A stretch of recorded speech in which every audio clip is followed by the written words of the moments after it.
Voilà, donc la phase suivante, il va s'agir d'enlever le connecteur qui se trouve ici, qui peut être pas forcément facile à enlever parce que il n'y a pas beaucoup de place. Donc on va voir, je vais me débrouiller et je remettrai en route une fois que j'y serai arrivé. Voilà, donc je confirme, c'est pas très simple. Personnellement, je suis venu soulever avec mon tournevis la partie noire du connecteur et en même temps j'ai donc retiré avec mes doigts le connecteur. Donc oui, c'est pas évident, il n'y a pas beaucoup de place. Voilà, donc ensuite j'ai démonté cette vis ici, celle-ci, donc voilà, une vis plus écrou, et je vais enlever donc le module qui se trouve ici pour pouvoir accéder en dessous. Voilà, donc le module, je viens de le retirer et j'ai donc maintenant accès à ce petit morceau en plastique là qu'il va falloir que je retire de façon à pouvoir placer le connecteur SMA.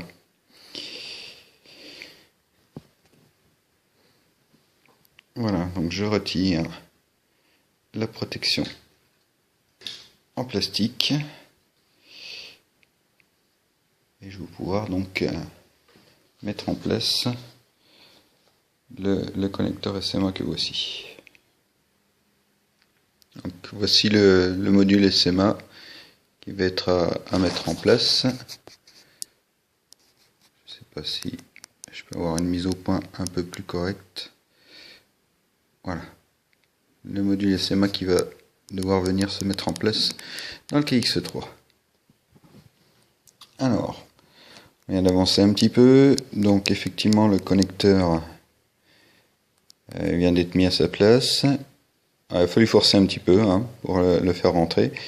Et les deux spires, celle-ci et celle-ci, donc sont à dégager sur le côté légèrement pour éviter que le connecteur touche les spires. Alors bon, ils auraient peut-être pu y prévoir à l'avance, mais bon, voilà, j'ai poussé légèrement avec le doigt et ça se décale au niveau de L43 et du L40. Ça se décale, il n'y a pas de souci, mais bon, faut faire ça avec précaution. Voilà, alors je vais continuer le serrage du connecteur SMA.